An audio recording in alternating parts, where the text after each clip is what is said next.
बोलो श्री कृष्ण कन्हैया लाल की, सतगुरु महाराज की, श्री प्राणनाथ प्यारे की, महारानी बायजुराज की, तीनों पुरी धाम की, समस्त सुंदर साथ की।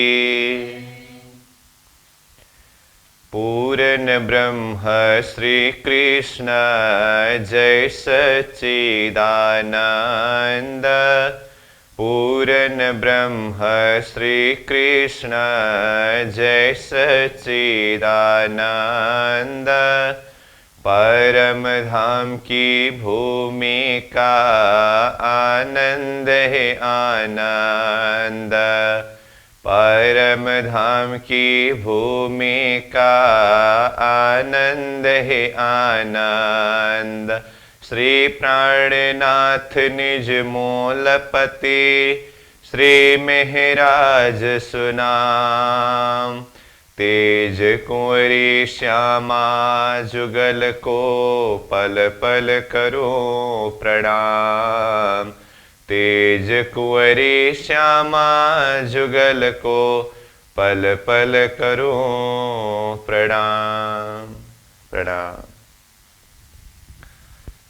उपस्थित संपूर्ण सुंदर सास जी, साधक एवं साधिकाएं, चर्चनी प्रशिक्षण सत्र का आज हम तृतीय दिवस के पावन बैठक में उपस्थित हुए हैं। सर्वप्रथम आप सभी को सप्रेम प्रणाम एवं स्वागत करते हुए आज का विषय वस्तु प्रसंग को हम आगे बढ़ाने जा रहे हैं। चर्चनी विषय प्रसंग में हम कुछ भूमिकात्मक प्रसंगों के ऊपर चिंतन कर रहे हैं। कल का बैठक में हम चर्चा कर रहे थे, ये परमधाम प्रसंग जो है धर्मशास्त्र के अंदर अलग अलग जगह में संकेत के रूप में शब्द को जाहिर किया।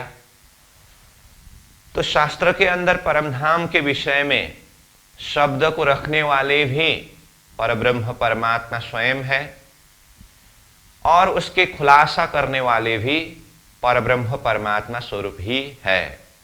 कहने का अर्थ, परमात्मा के आवेश शक्ति के अलावा अन्य धरती के शक्ति के द्वारा ये जगत के बीच में, ये संसार के बीच में न परमधाम के विषय में किसी ने एक शब्द उच्चारण कर सका, न उस परमधाम परक शब्दों के गूढ़ रहस्य को समझ सका।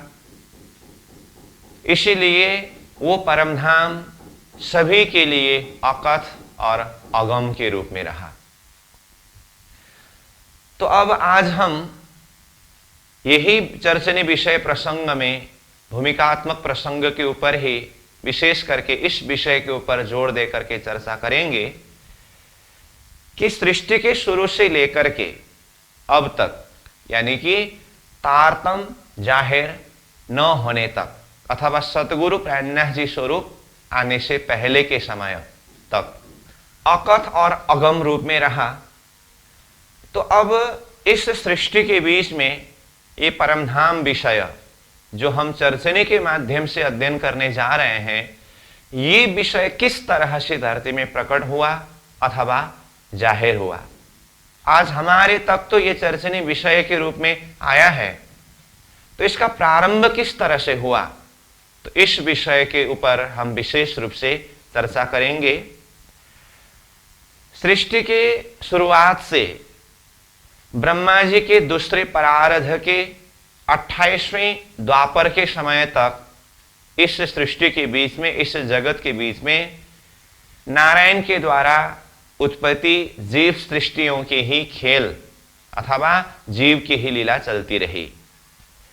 ब्रह्मा जी के दूसरे परार्ध के 28वें द्वापर के समय में परब्रह्म परमात्मा स्वयं ब्रजमंडल में अपने धाम की आत्माओं को लेकर के पधारे।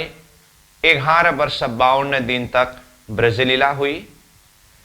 ब्रजलीला में स्वयं अक्षरातीत की आवेश शक्ति श्री कृष्ण जी के स्वरूप में होते हुए भी और परमधाम की ब्रह्मात्माएं ब्रज बधू ब्रज गोपियों के रूप में होते हुए भी ब्रजमंडल से भी उस परमधाम के विषय में कुछ जान नहीं सका। इसका कारण क्या है?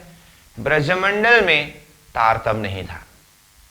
अंकुर के बल पर सखियां श्री कृष्ण जी के प्रति समर्पित है, परंतु वो तारतम्य का समझ, तारतम्य का प्रकाश न होने के कारण धाम की शुद्धि यानी कि परम धाम के विषय में कुछ शुद्धि नहीं रहा। 11 वर्ष 52 दिन की ब्रजलीला पूरी होने के पश्चात स्वयं अक्षरातीत धाम धनी के साथ में हम आत्माएं योग माया का ब्रह्मांड में पहुंच करके वहां रसरास लीला के माध्यम से आनंद का अनुभव किया और बीच में विरह का भी अनुभव किया। ये रास मंडल जो दूसरी ब्रह्मांड की लीला है, तो यहां से भी परमधाम के विषय में हमें कुछ शुद्धि नहीं रहा, क्योंकि रास में भी तारतम्य नहीं था। इसीलिए बिना तारतम्य रास मंडल से भी हमें परमधाम के विषय में कुछ शुद्धि नहीं रहा।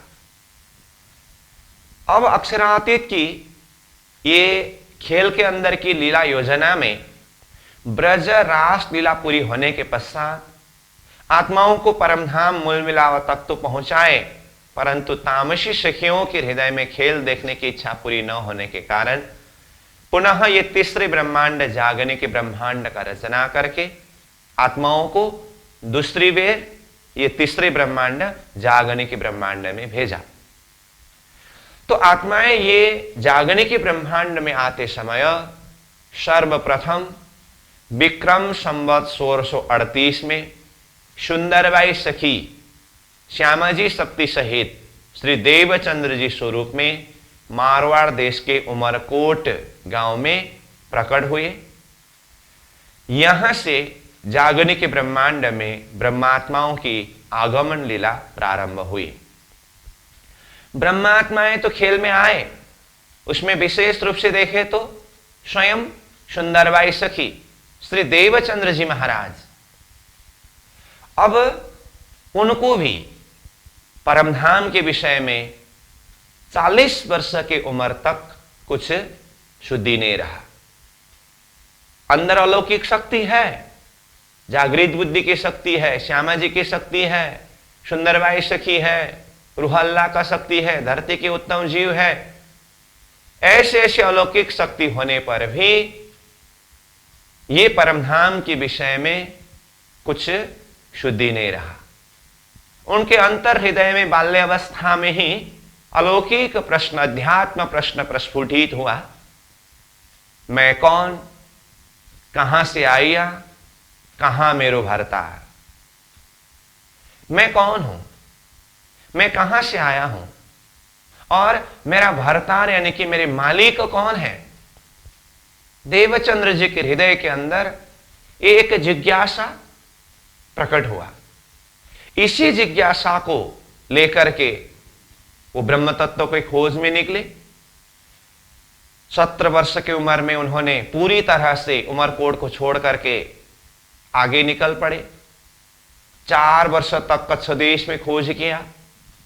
4 वर्ष तक भोजनगर में गुरु हरिदास जी के सानिध्य में रह करके साधना किए।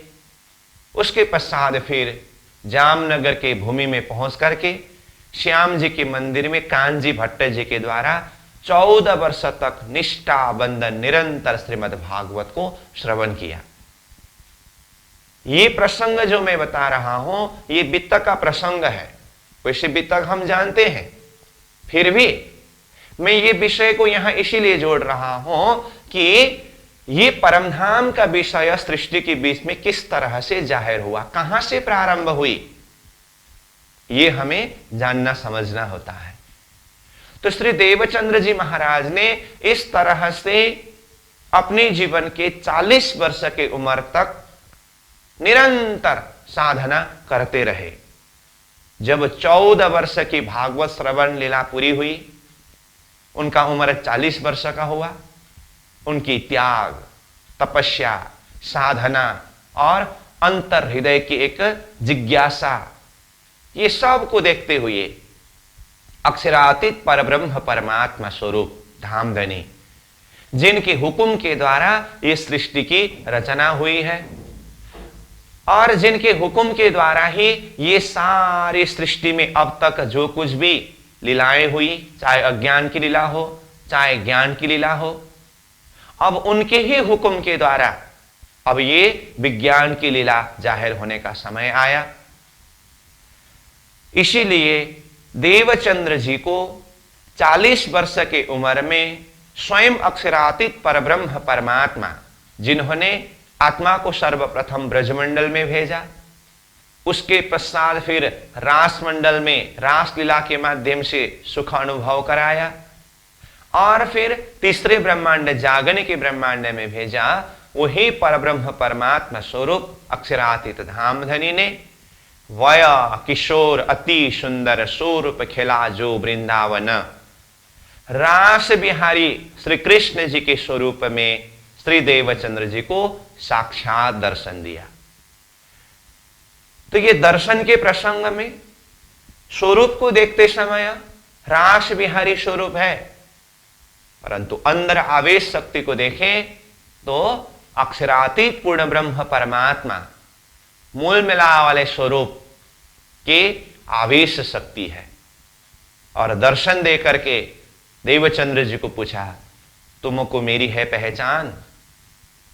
तुम मुझे जानते हो, पहचानते हो?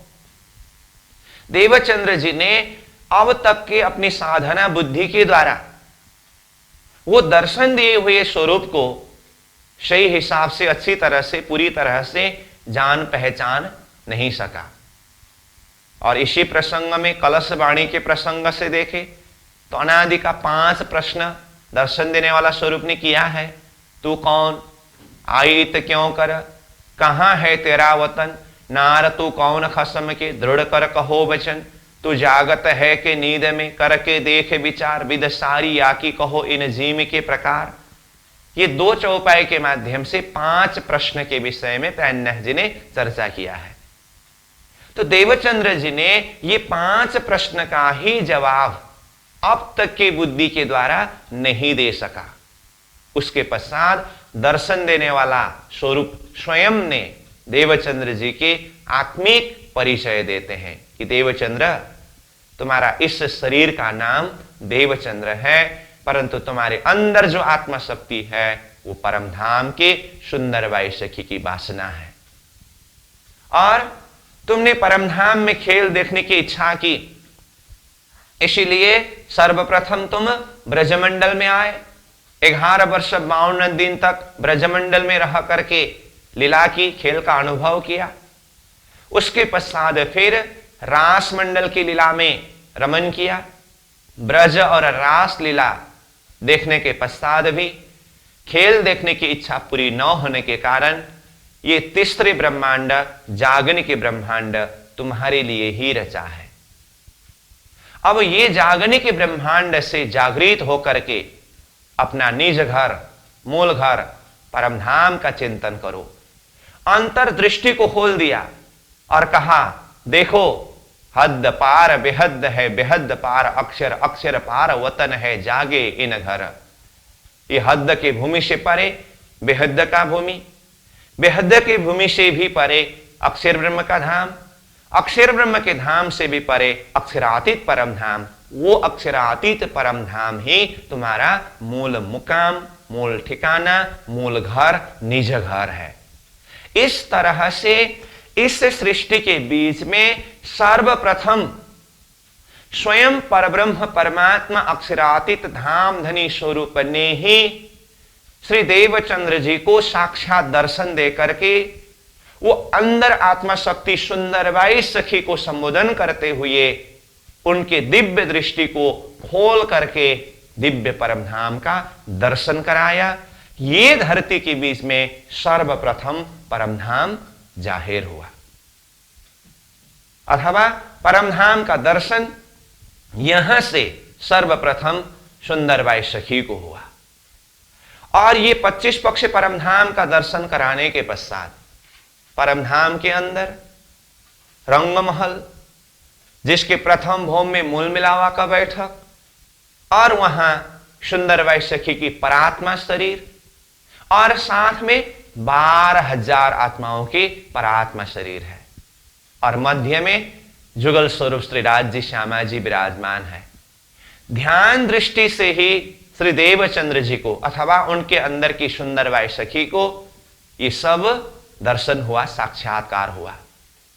इस तरह से तारतम के माध्यम से स्वयं अक्षरातीत धामधनी ने श्री देवचंद्र जी को ये भेद बता करके परमधाम का दर्शन कराने के पश्चात फिर ये कहा, देवचंद्र तुम अकेले ये संसार का खेल जगनाटक देखने के लिए नहीं आए हो, तुम्हारे साथ में तुम जैसे ही 12,000 आत्मा वो परमधाम से ये संसार का जगनाटक खेल देखने के लिए आए हैं।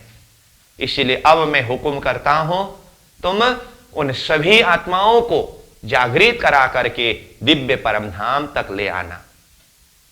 तो उसके लिए मैं तुम्हें बीज मंत्र, तारतम मंत्र प्रदान करता हूं। तो उसी समय में निज नाम 16 अक्षरी बीज मंत्र स्वयं अक्षरातीत धामधनी दर्शन देने वाला स्वरूप ने श्री देवचंद्र जी को प्रदान किया। और इसी बीज मंत्र, तारतम मंत्र के बल से ही और अक्षरातीत के हुक्म और कृपा से ही देवचंद्र जी के अंदर जो सुंदरबाई सखी है और श्यामा जी महारानी के शक्ति तो है ही, उनको ये संपूर्ण लोकालोक होते हुए 25 पक्ष परमधाम का दर्शन हुआ। कहने का अर्थ, ये संसार के बीच में परमधाम सर्वप्रथम स्वयं अक्षरातीत परब्रह्म परमात्मा ने ही जाहिर किया। किसके सामने में? देवचंद्र जी के सामने में। और स्वयं देवचंद्र जी महाराज ने ये धरती से सर्वप्रथम दिव्य परमधाम का दर्शन किया। और उसके साथ साथ में ये दर्शन देने वाले स्वरूप, उनके अंदर के जो आवेश शक्ति स्वयं देवचंद्र जी के हृदय के अंदर विराजमान हुए। तुम्हारे अंदर आकार में आए के बैठे हम। तो उसके बाद अब तक देवचंद्र जी एक साधारण साधक के रूप में रह करके अपनी साधना पथ को आगे बढ़ा रहे थे। जब स्वयं अक्षरातीत धामधनी स्वरूप ने दर्शन दे करके बीज तारतम मंत्र प्रदान करके हद बेहद अक्षर अक्षरातीत का दर्शन कराया, सृष्टि के कार्य कारण महाकारण का भेद बताया, अब शास्त्र के गूढ़ रहस्य भी खुलासा होने लगे। स्वयं अक्षरातीत धामधनी उनके हृदय के अंदर विराजमान है और परमात्मा ने हुक्म किया है 12,000 आत्माओं को जगा करके परमधाम तक ले आना। अब देवचंद्र जी महाराज स्वरूप के अंदर की जो शक्ति, परमात्मा शक्ति है, वो अब सतगुरु स्वरूप में जाहिर होते हैं। सतगुरु मेरा श्याम जी, मैं अहनेश चरणे रहूं, शनमंद मेरा याहि सो, ताथे सदा सुख लो। इंद्रावती आत्मा महामती प्राणनाथ जी देवचंद्र जी के अंदर उस श्याम अक्षरातीत श्री कृष्ण जी के आवेश शक्ति को सतगुरु स्वरूप में परिचय देते हुए कहते हैं, सतगुरु मेरा श्याम जी। वो अंदर की शक्ति श्याम अक्षरातीत श्री कृष्ण मेरे सदगुरु स्वरूप है। गुरुर साक्षात परम ब्रह्म तस्मै श्री गुरुवे नमः करके शास्त्र ने कहा। अब सदगुरु महाराज यही तारतम के माध्यम से चर्चा करने लगे। तो बीता के प्रसंग में सदगुरु महाराज ने सर्वप्रथम राज मंदिर, जिस स्थान में वो रहते थे, वहीं से जागनी लीला को प्रारंभ किया। गांगजी भाई की जागनी हुई। उसके बाद गांगजी भाई ने सदगुरु महाराज को अपने घर में पधरावनी किया। तो गांगजी भाई के घर में सतगुरु महाराज 9 वर्ष तक रह करके जागनी लीला को आगे बढ़ाए। तो दिन में 9-9 घंटे तक सदगुरु महाराज चर्चा करते थे।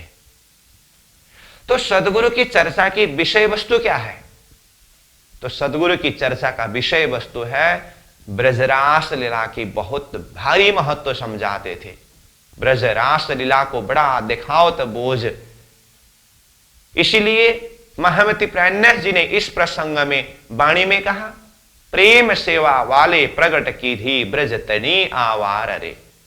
ब्रजमंडल की जो प्रेम सेवा है, बालाजी यानी कि सदगुरु स्वरूप ने आवारा इस समय में, यानी कि ये तीसरे ब्रह्मांड जागन के ब्रह्मांड में भी जाहिर करके समझाया, प्रकट करके दिखाया। इसका मतलब सदगुरु की चर्चा की विषय वस्तु ब्रजरास लीला की महत्व, और साथ में आगे कहते हैं शास्त्रों के रहस्यों को खुलासा करते थे सदगुरु महाराज। शास्त्रों के रहस्य को, भेद को खुलासा करके बताते थे। जो शास्त्र कल हम चर्चा कर रहे थे, वेद कतेब के अंदर ब्रह्मधाम, ब्रह्म नाम, ब्रह्म लीला, ब्रह्म स्वरूप के विषय में सांकेतिक रूप में जगह जगह पर शब्द तो रखा, परंतु सपना के बुद्धि ने अड़कल के द्वारा उसका अर्थ करने के कारण, सपना के बुद्धि के द्वारा खोजी करने के कारण उसके गूढ़ रहस्य को समझ नहीं पाया था। शास्त्र के वास्तविक अर्थ प्रकाशित नहीं हुआ था। सदगुरु महाराज ने अपने चर्चा के माध्यम से शास्त्रों के गूढ़ रहस्यों को भी खुलासा करके समझाने लगे। दर्शन देने वाला स्वरूप ने दर्शन के समय में ही क्या कहा था? ये भागवत कागज तुम्हारा सो तुम ही से खुले कलाम, और कोई ना खोल सके ये जो फलक आम। ये भागवत ग्रंथ तुम्हारे लिए कागज यानी कि चिट्ठी है, ये तुम्हारे द्वारा ही इसका अर्थ स्पष्ट होगा। बाकी कोई भी दुनिया वाले इसके गूढ़ रहस्य को समझ नहीं सकेगा, इसके अर्थ को प्रकाशित नहीं कर सकेगा। इसका अर्थ शास्त्र के वास्तविक रहस्य को खुलासा करने का एक ये चाबी, ये भी स्वयं परमात्मा ने देवचंद्र जी को प्रदान किया। इसीलिए देवचंद्र जी सदगुरु स्वरूप में होकर के अपनी चर्चा के माध्यम से धर्मशास्त्र के गूढ़ रहस्यों को खुलासा कर रहे हैं। और संतों की वाणी, विभिन्न प्रकार के साखी इन प्रसंगों के ऊपर भी चर्चा करते हैं। और इन सब का सार सतगुरु महाराज की चर्चा का मुख्य विषय है परमधाम पक्ष। 25 पक्ष परमधाम का वर्णन करना और श्री राज्य के स्वरूप का वर्णन करना, श्रृंगार का वर्णन करना, ये सतगुरु की चर्चा के मुख्य विषय वस्तु है। जो बीतक में कहा, वर्णन करे श्री राज को सुंदर रूप अनूप। सदगुरु महाराज परब्रह्म परमात्मा अक्षरातीत धाम धनी श्री राज्य के सुंदर रूप, अनुपम छवि का वर्णन करते थे, और साथ में उनकी लीला, और साथ में उनका धाम परम धाम 25 पक्ष का वर्णन। तो सदगुरु महाराज के चर्चा के विषय वस्तु प्रसंग में ही हम बीतक में श्रवण करते हैं कि सदगुरु महाराज ने 25 पक्ष परमधाम का वर्णन करते करते श्री जमुना जी का वर्णन कर रहे थे। रंगमहल के पूर्व दिशा में 4.5 लाख कोष की दूरी पर श्री जमुना जी है। अब वो किस तरह से है, इसका विस्तृत जानकारी आगे हम चर्चनी विषय प्रसंग के अंदर प्रवेश करने के बाद अध्ययन करेंगे ही, दर्शन करेंगे ही। अभी मैं भूमिका के रूप में चर्चा कर रहा हूं। तो वो जमुना जी का वर्णन कर रहे थे, तो वहां सामने में जितने भी ब्रह्म सृष्टि सुंदर साथ थे, उनके अंदर ऐसा भाव प्रकट हुआ, क्योंकि सदगुरु महाराज के चर्चा के लिए लाला जी महाराज ने यह भी शब्द प्रयोग किया है, भाव काड़ दिखाव ही चर्चा को शब रूप।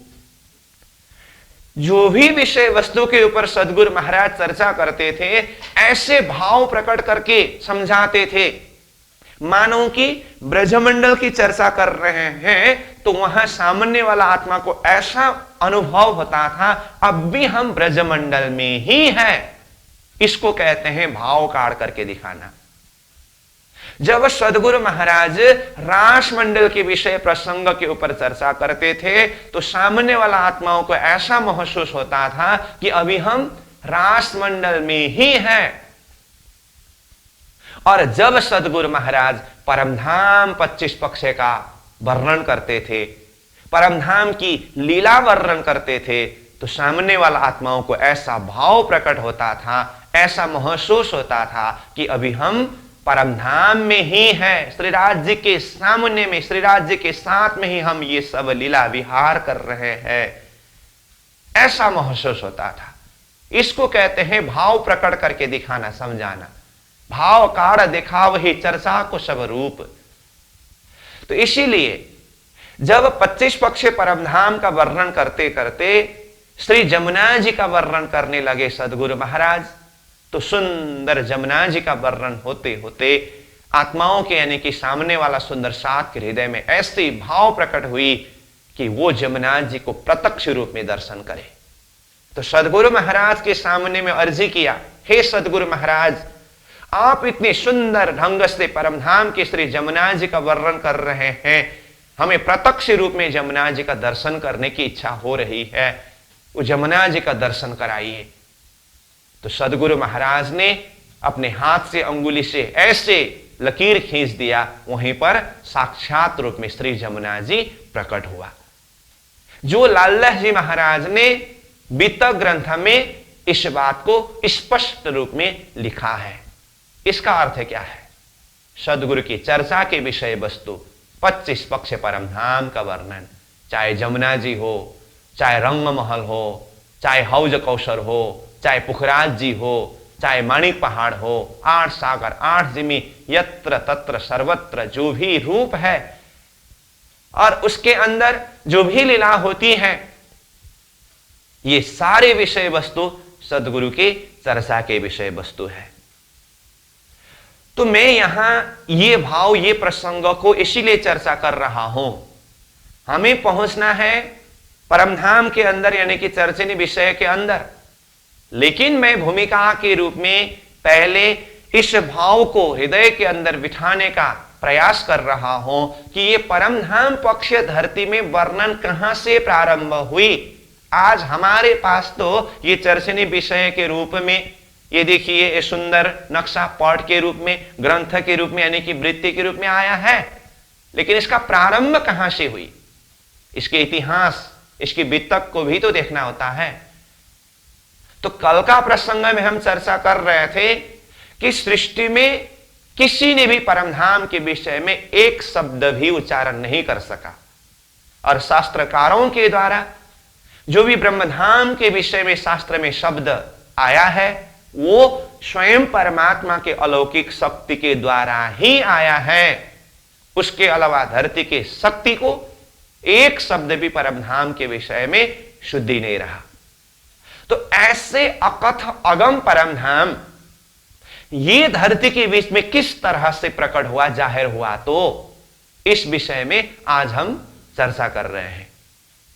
तो इसके लिए कहा, सर्वप्रथम सतगुरु श्री देवचंद्र जी को दर्शन देने वाला स्वरूप स्वयं ने श्री देवचंद्र जी को ये परमधाम का वर्णन करके समझाया, और देवचंद्र जी को परमधाम का दर्शन हुआ।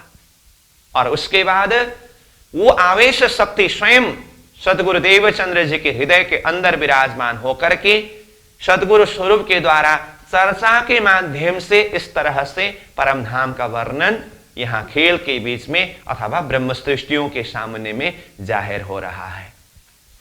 तो गांग जी भाई के घर में 9 साल तक जागनी लीला हुई। उसके पश्चात सदगुरु महाराज ने अपने ही हाथ से नौतनपुरी धाम का स्थापना किया, यानी कि एक कुटी का स्थापना करके विराजमान हुए, और वही स्थान में विराजमान होकर के जागरण लीला को आगे बढ़ाए। तो सदगुरु महाराज ने पूरा अपने समय में 34 वर्ष तक ये जागरण लीला को आगे बढ़ाए। अब ये जागरण लीला के प्रसंग में मैं फिर भी कहता हूं, सदगुरु की चर्चा के विषय वस्तु ब्रजरास लीला, शास्त्रों के गूढ़ रहस्यों को खोल करके समझाना, और परमधाम के वर्णन, श्री राज्य के स्वरूप श्रृंगार का वर्णन है। ये सारे विषय वस्तु होते हुए भी मुख्य रूप में परमधाम पक्ष, श्री राज्य के स्वरूप श्रृंगार का वर्णन, चिंतन, यही मुख्य विषय वस्तु है। ये कैसे मालूम पड़ेगा? अब बीते के ही प्रसंग को मैं सार रूप में यहां भूमिका के प्रसंग में जोड़ दूं। सदगुरु महाराज की जागरणी लीला चलते चलते जब इधर गांगजी भाई के घर में 9 वर्ष की जागरणी लीला पूरी हुई, सदगुरु महाराज ने नौतनपुरी धाम का स्थापना किया और वहां से जागरणी लीला होने लगी। तो सदगुरु के चरण में वैसे बहुत सारे आत्मा आ रहे हैं। उसी बीच में श्री महराज ठाकुर का आना हुआ। और महराज ठाकुर जिनका प्रकट विक्रम संवत 1675 में हुआ, और सदगुरु महाराज के चरण शरण में जब आप पहुंचे, 12 वर्ष 2 महीना 10 दिन का उम्र श्री महराज ठाकुर का था। और आकर के जैसे ही सदगुरु के चरण में प्रणाम किया, सदगुरु महाराज ने महराज ठाकुर के अंदर ही परमधाम की इंद्रावती आत्मा की वासना को पहचान कर लिया। अब 13 वर्ष तक इंद्रावती आत्मा महराज ठाकुर सतगुरु महाराज के सानिध्य में रह करके ज्ञान चर्चा श्रवण करना, साधना करना, ये प्रसंग चलते हैं। और साथ में गोवर्धन भाई है। ये सब प्रसंग वित्त का प्रसंग है, मैं बार बार बोल रहा हूं, फिर भी मैं इसको यहां सार रूप में भूमिका के रूप में जोड़ दे रहा हूं। तो यह महराज ठाकुर का आगमन और महराज ठाकुर सदगुरु के सानिध्य में 13 साल तक रह करके साधना करने के प्रसंग को मैं यहां क्यों जोड़ रहा हूं कि बीतक में 13 वर्ष के इंद्रावती आत्मा की साधना लीला के प्रसंग पूरी होने के बाद लालदास जी महाराज ने क्या कहा है? 13 वर्ष माया मिने था ऊपर लौकिक बोझ, श्री राज तरफ रहत है रमे बीच कौशर हौज। ये बीतक ग्रंथ में स्पष्ट रूप में बताया है। तो इसमें देखिए, इंद्रावती आत्मा के अपने दर्जा से, जिस दर्जा में उनकी पूर्ण रूप से जागनी होनी थी, उस दर्जा से तुलना करके देखते समय 13 वर्ष की जो जागनी अवस्था है, उनकी स्थिति माया मिने करके ये शब्द आया है। क्योंकि बाद में उन्होंने जो पूर्ण रूप से ये माया के कार्य को परित्याग करके धर्म प्रचार के यात्रा में निकले, इंद्रावती की दर्जा की जो पूर्ण जागनी थी, उस जागनी के दृष्टिकोण से देखते समय 13 वर्ष के जो साधना पक्ष माया मिने है करके कहा। ये अपनी जगह में है, लेकिन मैं यहां पर मुख्य रूप में इस बात को जोड़ देने के लिए ये प्रसंगों को जोड़ रहा हूं कि एक तरफ माया मिने कहते हुए भी दूसरी तरफ लालदास जी महाराज ने इंद्रावती की स्थिति के लिए क्या कहा? श्री राज तरफ रहत है रमे बीच कौशर हौज। ये 13 वर्ष के साधना अवधि के अंदर ही इंद्रावती आत्मा महराज ठाकुर के चित्त वृत्ति किस तरफ केंद्रित होता था? श्री राज तरफ रहत है। इंद्रावती आत्मा महराज ठाकुर के चित्त वृत्ति श्री राज्य के तरफ ही केंद्रित होता रहता है। और आगे कहा रमे बीच कौशर हौज, परमधाम के हौज कौशर में उनकी चित्त वृत्ति रमन करता रहता है। अब यहां चौपाई में तो रमे बीच कौशर हौज करके हौज कौशर एक स्थान का नाम आया। इसका अर्थ फिर ये नहीं कि सिर्फ वो हौज कौशर में ही रमन करते रहते थे। अब यही एक नमूना, यही एक सूत्र के द्वारा हमें चिंतन करना होगा, समझना होगा कि उनकी चित्त वृत्ति 25 पक्ष परमधाम के अंदर ही रमन करता था।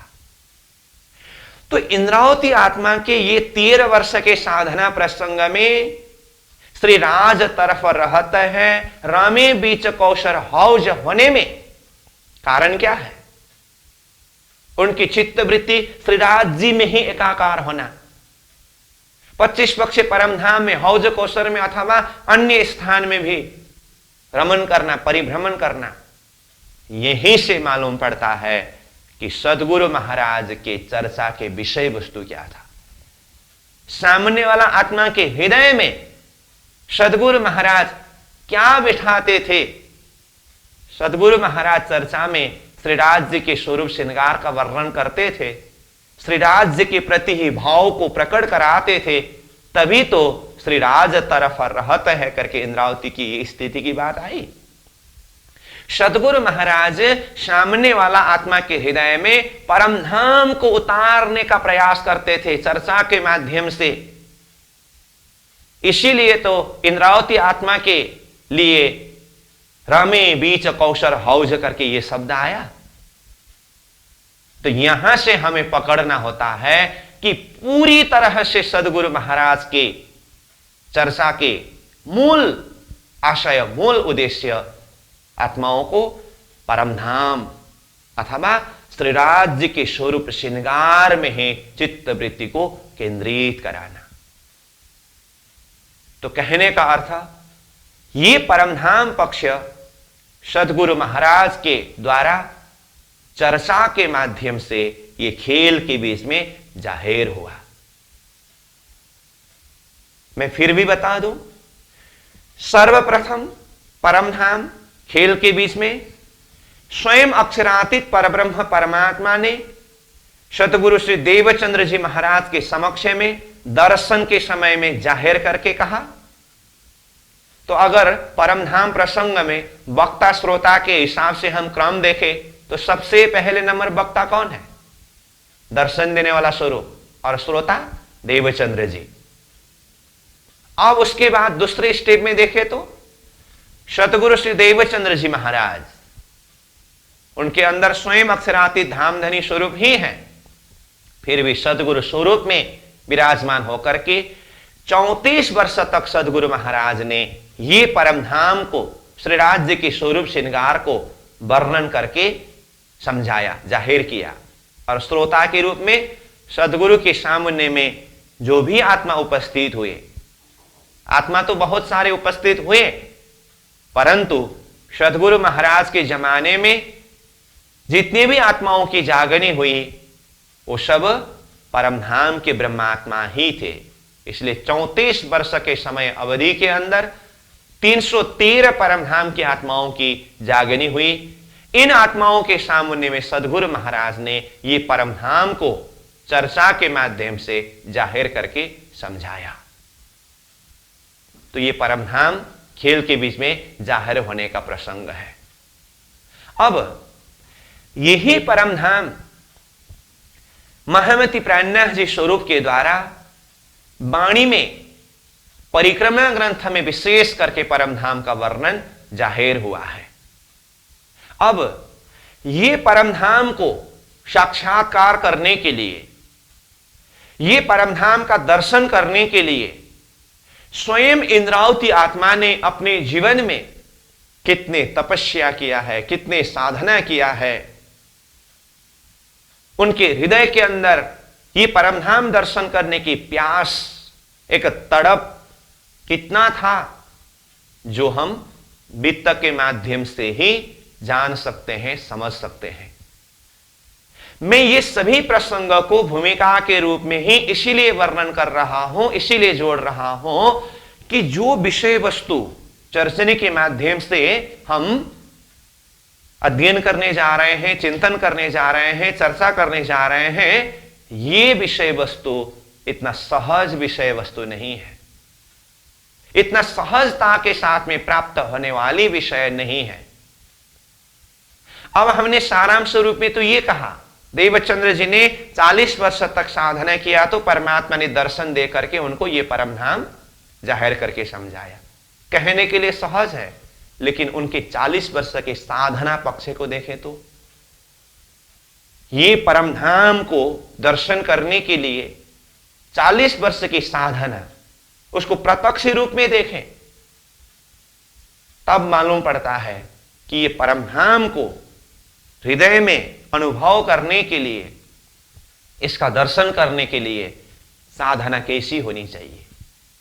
देवचंद्र जी के दर्शन से पहले के प्रसंग में हम वितक में श्रवण करते हैं, परीक्षा हुई, माध्यम एक बुखार हुआ, परंतु शरीर छोड़ने की स्थिति तक पहुंचे।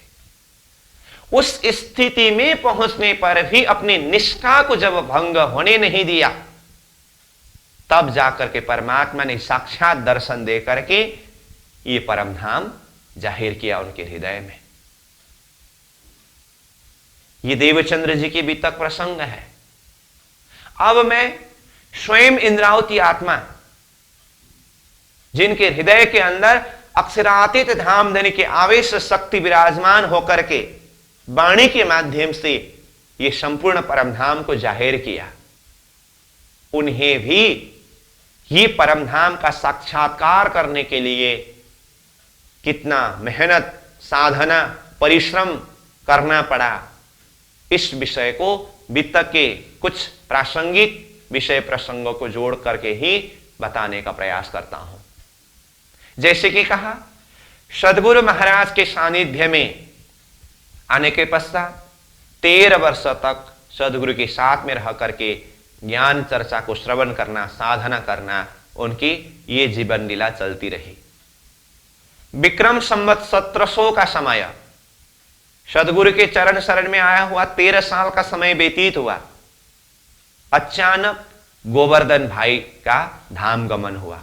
गोवर्धन भाई परम धाम की गुणवंती बाई की वासना है और गोवर्धन भाई के माध्यम से ही महाराज ठाकुर सद्गुरु के चरण शरण में आ पहुंचे थे।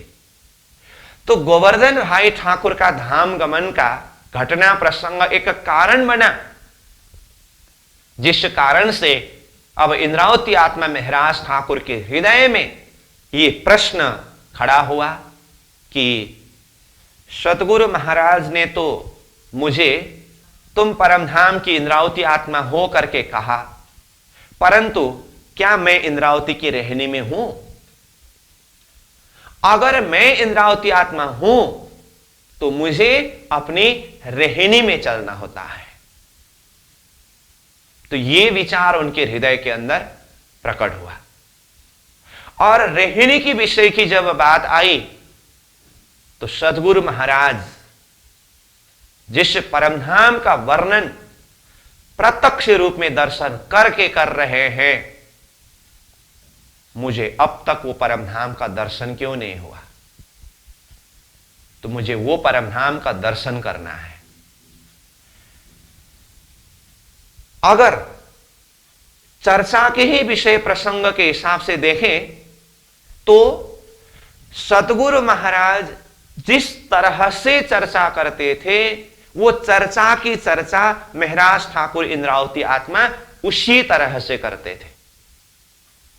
शब्द को ही सुनते समय और प्रस्तुति की ढंग को ही देखते समय सामने वाला आत्मा को सद्गुरु महाराज की चर्चा और महाराज ठाकुर इंद्रावती आत्मा की चर्चा में कोई अंतर जैसा महसूस ही नहीं होता था। कहने का अर्थ, इंद्रावती आत्मा सद्गुरु महाराज के जैसे ही चर्चा करते हैं, लेकिन अंतर क्या है?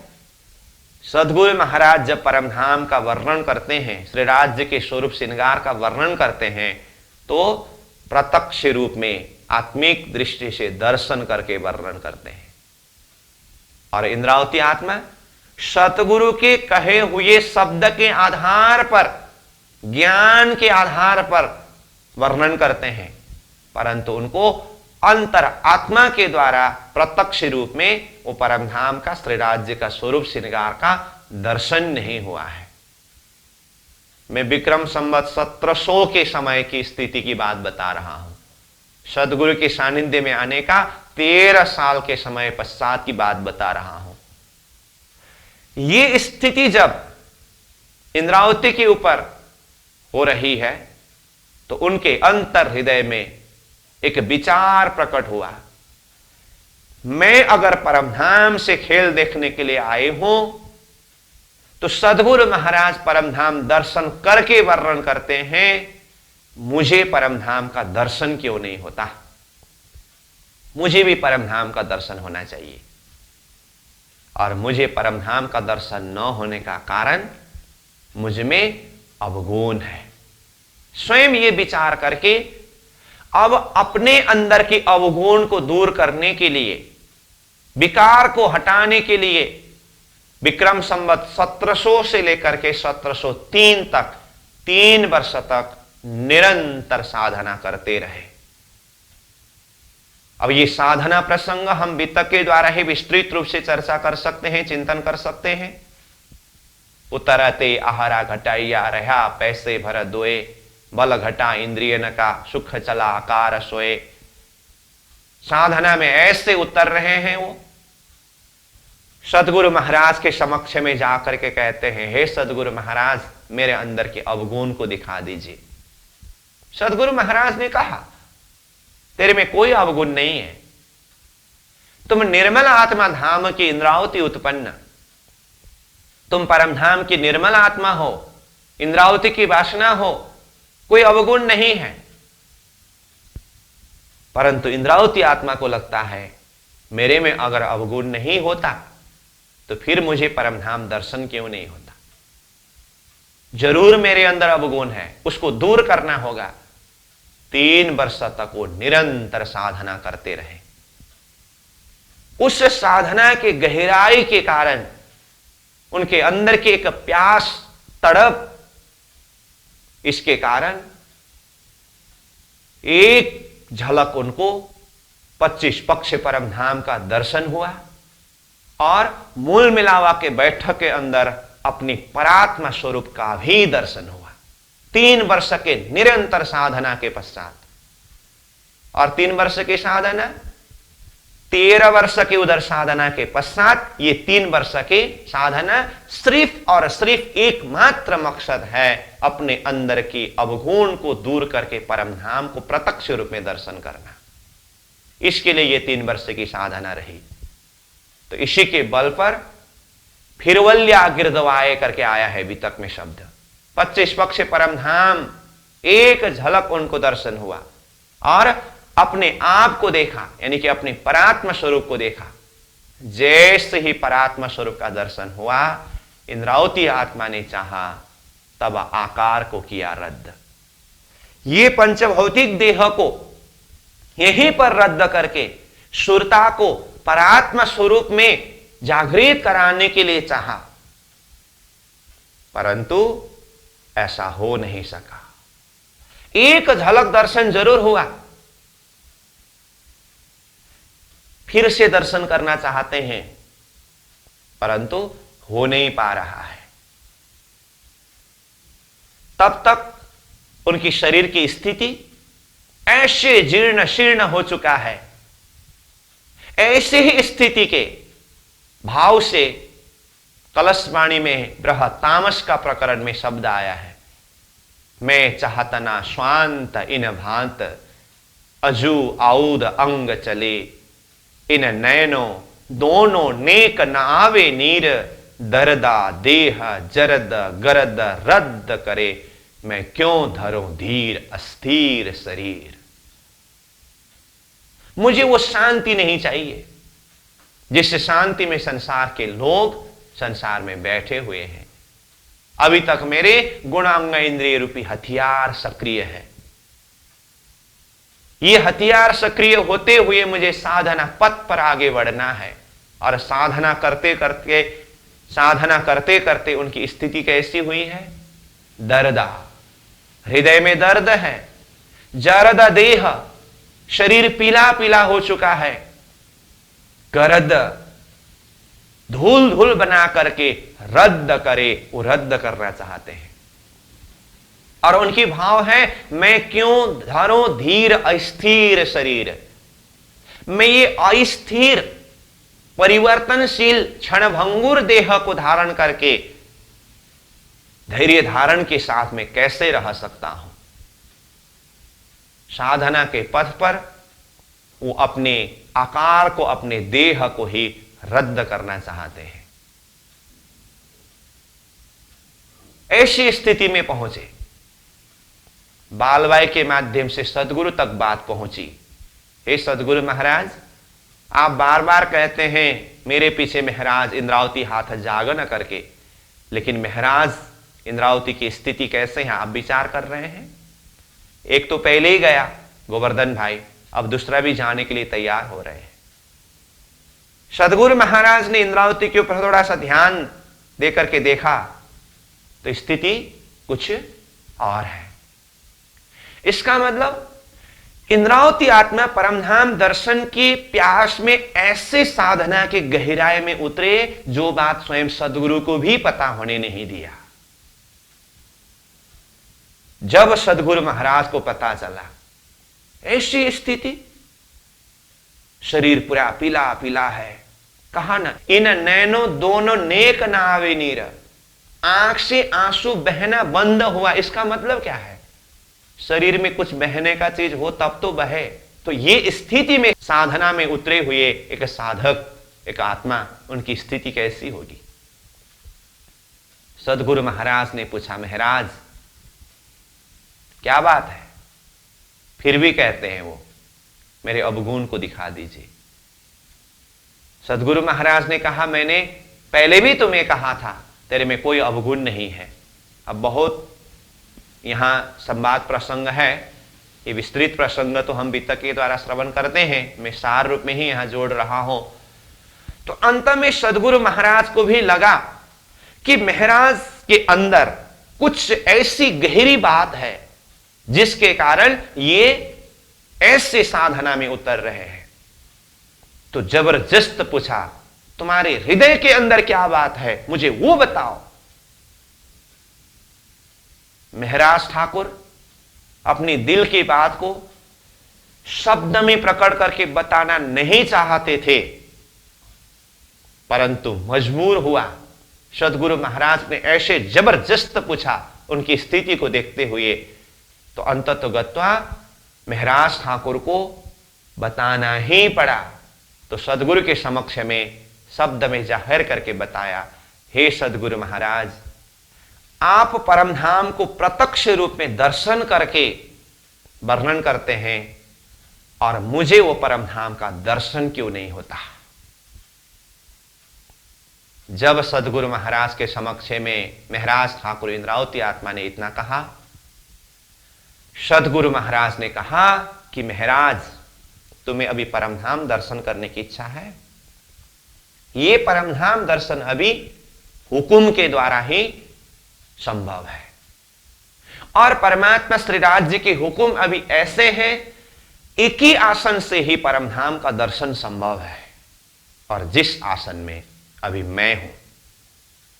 अगर तुम्हें अभी ही परमधाम दर्शन करने की इच्छा हो तो मुझे उठा करके तुम बैठ जाओ, तुम्हें परमधाम का दर्शन होगा। जब सदगुरु महाराज ने ऐसे शब्द प्रयोग किया, इंद्रावती आत्मा महाराज ठाकुर के हृदय गलित गाद हुआ। हाय, मैं कैसी बात में जिद कर रहा था। यहां सदगुरु महाराज ने मुझे उठा करके तुम बैठो कहने का अर्थ सिर्फ ये नहीं कि थोड़ी समय के लिए मुझे उठा करके तुम बैठ जाओ, परमधाम का दर्शन करो, फिर मैं उसी आसन में बैठ करके परमधाम का दर्शन करूंगा, इस अर्थ में नहीं है। एक शिष्य धर्म के हिसाब से देखें, अपने गुरु यानी कि सदगुरु स्वरूप सामने में होते हुए सदगुरु स्वरूप के आसन में बैठना, ये कदापि शिष्य धर्म का नियम नहीं है।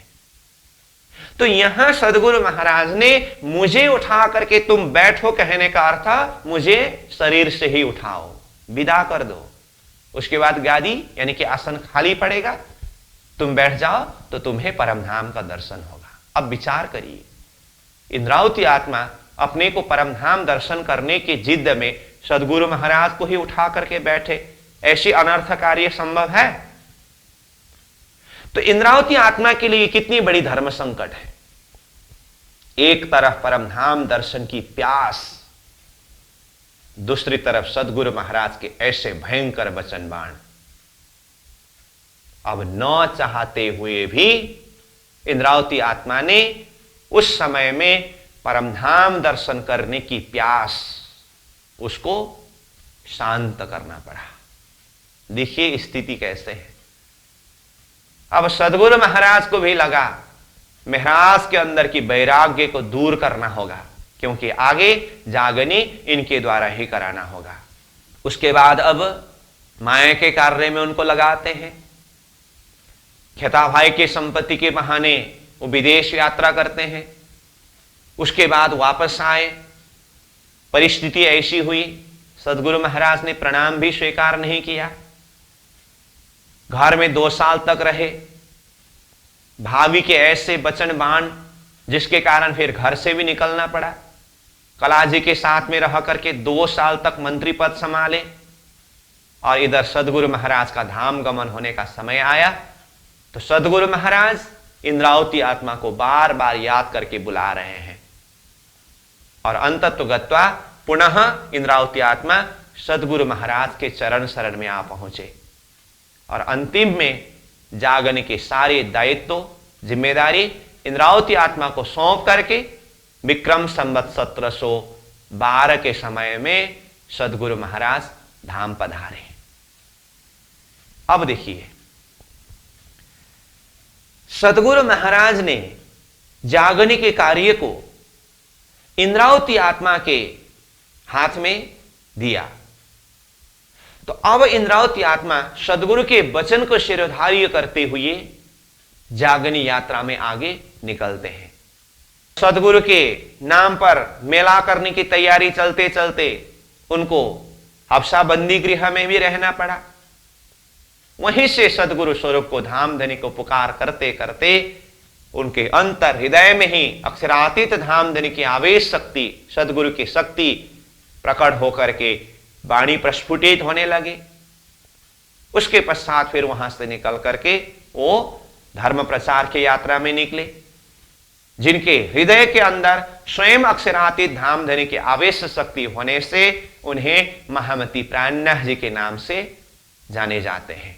जागनी यात्रा में निकले। अब जागनी यात्रा को देखिए, श्री 5 नौतनपुरी धाम से वो जागनी यात्रा में निकले। अब जूनागढ़ से फिर वापस आते हैं जामनगर। फिर उन्होंने मंत्री पद संभालने लगे तो माया के पूरी रूप को देख लिया। तो उसके पश्चात विक्रम संवत 1722 से पूर्ण रूप से माया के कार्य को छोड़ करके दीप बंदरगाह से धर्म प्रचार के कार्य में वो आगे बढ़ चले। अब यहां से आगे कहां कहां किस तरह से वो धर्म प्रचार करते हुए आगे बढ़े, ये सारे प्रसंग हम वितक के द्वारा श्रवण करते हैं। विभिन्न स्थान में धर्म प्रचार करते हुए विक्रम संवत 1740 का समय में पन्ना जी की भूमि में पहुंचे, छत्रसाल जी से मिले और उसी स्थान में पद्मावतीपुरी धाम की स्थापना की। अब आगे 11 साल तक पद्मावतीपुरी धाम में ही जागनी लीला होती है। तो अब मैं यहां ये परमधाम प्रसंग में इंद्रावती के हृदय के अंदर के भाव को जोड़ रहा हूं।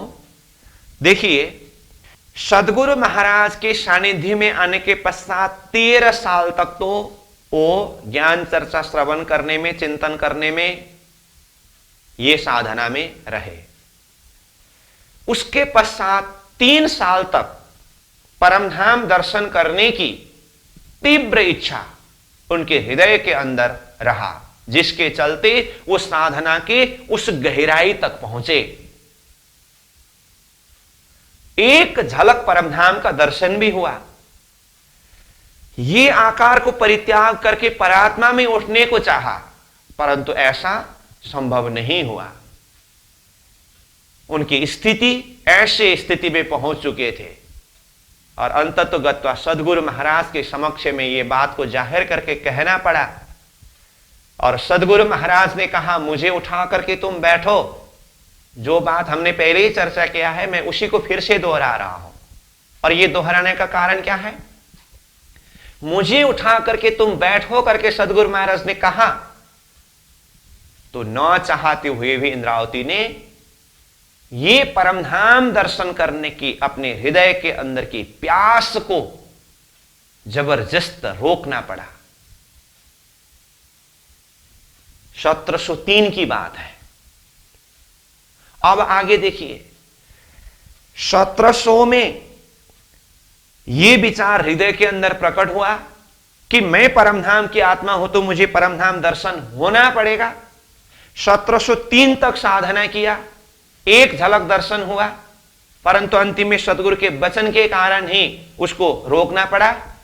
उसके बाद आगे 1740 में पन्ना जी पहुंचे और उनके हृदय की स्थिति को देखिए।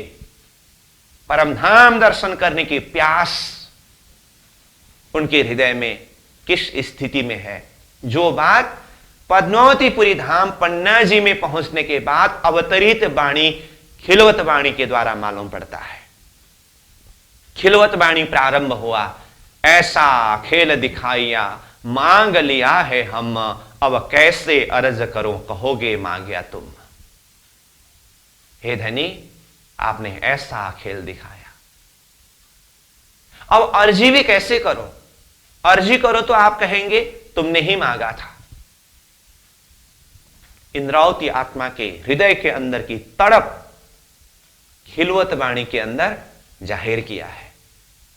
और यही खिलवत वाणी के पहला प्रकरण का 28वें नंबर चौपाई को देखिए।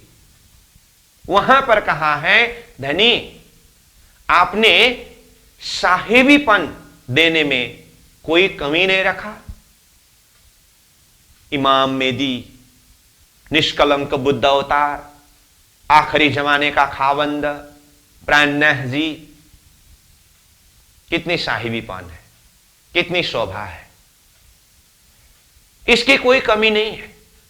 लेकिन अंदर आत्मा की तड़प जो है, आपका दीदार करना, आपकी वचन को श्रवण करना, इस हिसाब से देखें तो अब तक आपने न तो एक झलक दर्शन दिया, न तो एक शब्द सुनने को ही मिला। इसका अर्थ इंद्रावती आत्मा के हृदय के अंदर परमधाम दर्शन करने की प्यास, श्री राज्य के स्वरूप को साक्षात्कार करने की प्यास खिलवत वाणी अवतरण होने तक में जैसा का तैसा है। देखिए तो विक्रम संवत 1700 में परमधाम दर्शन करने की प्यास इतना उमड़ करके आया। 1740 में पन्ना जी पहुंचे और वहां जाकर के बोल रहे हैं, धनी न एक झलक दर्शन दिया, न एक शब्द सुनने को ही मिला। परमधाम दर्शन के विषय में इसका अर्थ इंद्रावती वो परमधाम दर्शन करने के लिए काबिल नहीं थे, उनमें वो पात्रता नहीं थी, ऐसी बात नहीं है। इंद्रावती की ही प्रसंग से अगर देखें तो मैं ये भी बता ही देता हूं कि स्वयं श्रीराज जी ने ही इंद्रावती को वो परमधाम दर्शन होने नहीं दिया, क्योंकि परमधाम के अंदर उनकी चित्तवृत्ति डूब जाए तो फिर रस मगन भई सो क्या गावे। वो रस में, वो प्रेम में डूबने के बाद तो फिर वो मगन हो जाते हैं। और ज्ञान के आवेश को मुख्य बना करके जागने के कार्य को आगे बढ़ाना था, इसलिए श्री राज्य के हुक्म के द्वारा ही ये सब कुछ हो रहा था। फिर भी इंद्रावती के अंदर की एक तड़प के हिसाब से देखें तो पन्ना जी की भूमि में पहुंच करके वापस अपने जीवन दर्शन को देखा। उस समय में परमधाम दर्शन करने की जो प्यास थी वो कहां चला गया। सुंदर साथ को जगाने के लिए ज्ञान के आवेश के द्वारा सुंदर साथ को ज्ञान उपदेश देते गए, परंतु अपने अंदर वो परमधाम के लज्जत अनुभव करने की, उसके अंदर डूबने की जो प्यास है वो अभी तक भी पूरी नहीं हो पाए है। उनके हृदय के अंदर की स्थिति को देखिए। किरंतन वाणी में वो कहते हैं, एते दिना धनी धाम छोड़ के दये साथ को शिखापन, साथ मोह को समझाइया तिन थे हुई चेतन। देखिए तो नौतनपुरी से लेकर के पद्मावतीपुरी पहुंचने तक के उनकी जागनी यात्रा में वो स्वयं कहते हैं, एते दिन धनी धाम छोड़ के, धाम को, धनी को, एकांत मिलन के सुख को छोड़ करके मैंने सुंदर साथ को शिखापन दिया, सुंदर साथ को उपदेश दिया। इसका मतलब वो उपदेश देते हुए भी उनके हृदय के अंदर धनी धाम दर्शन करने की प्यास कितने तीव्र था, फिर भी आत्माओं को जगाने के लिए उसको एक तरफ किनारा लगा करके सुंदर साथ को शिखापन देते रहे। अंततोगत्वा वो स्वयं कहते हैं, साथ हमों को समझाइया तिन थे हुई चैतन्य। सुंदर साथ ने मुझे उल्टा समझा दिया, अब उसके द्वारा मैं सचेत हुआ। ये भी भाव को जाहिर किया है। मतलब यहां पर भी धाम धनी का दर्शन करने का, परम धाम का दर्शन करने की जो प्यास उनके अंदर है, यही दिखाई देता है। और खिलवत वाणी के अंदर ये तड़प, ये प्यास, ये पुकार इंद्रावती आत्मा के द्वारा जाहिर हुआ है। उसके पश्चात ही परम धाम का पर्दा खुल गया, उनको प्रत्यक्ष रूप में दर्शन हुआ और परिक्रमा ग्रंथ के माध्यम से वो परम धाम को प्रत्यक्ष दर्शन करके वर्णन किया। तो आज का हमारा समय पूरा हुआ। आज हमने विशेष करके इस विषय के ऊपर चर्चा करने का प्रयास किया है कि ये परम धाम चर्चनी के माध्यम से हम जो अध्ययन करने जा रहे हैं, ये धरती में किस तरह से प्रकट हुआ। स्वयं देवचंद्र जी महाराज को ये परम धाम का दर्शन प्राप्ति के लिए कितना साधना तपस्या करना पड़ा। उसके पश्चात स्वयं अक्षरातीत परब्रह्म परमात्मा ने दर्शन दे करके ये परम धाम को जाहिर किया। सदगुरु देवचंद्र जी के हृदय के अंदर परमात्मा स्वरूप विराजमान होकर के 34 वर्ष तक मौखिक रूप में ये परम धाम को जाहिर किया ब्रह्म सृष्टियों के बीच में। इंद्रावती के हृदय के अंदर ये परम धाम दर्शन करने की चाह किस तरह से प्रकट हुआ और उनकी स्थिति पद्मावतीपुरी धाम तक पहुंचने तक में कैसी है। खिलवत वाणी में उन्होंने अपने भाव को किस तरह से व्यक्त किया है, यहां तक कि कुछ सारांश प्रसंगों के ऊपर आज हमने चर्चा किया। कल के बैठक में इंद्रावती की यही स्थिति के द्वारा खिलवत वाणी के पुकार, उनकी समर्पण, इस भाव के द्वारा फिर आगे श्रीराज जी किस तरह से कृपा करके उनको परम धाम प्रत्यक्ष दर्शन कराते हैं, उसके द्वारा परम धाम का वर्णन जाहिर हुआ। इस विषय के ऊपर हम चर्चा करेंगे। फिर ये तो वाणी के द्वारा जाहिर होने की बात है, ये वृत्ति रूप में ये विषय किस तरह से प्रारंभ हुआ, इन विषय के ऊपर भी हम चर्चा करेंगे। जैसे कि मैं बोल ही रहा हूं, कुछ बैठक भूमिकात्मक प्रसंग के ऊपर ही चिंतन होगी। उसके बाद फिर हम चर्चनी विषय के अंदर प्रवेश करेंगे। इन्हीं शब्दों के साथ अभी मैं यहीं पर विश्राम देता हूं। पूर्णमदः पूर्णमिदं पूर्णात् पूर्णमुदच्यते पूर्णस्य पूर्णमादाय पूर्णमेवावशिष्यते। प्रणाम।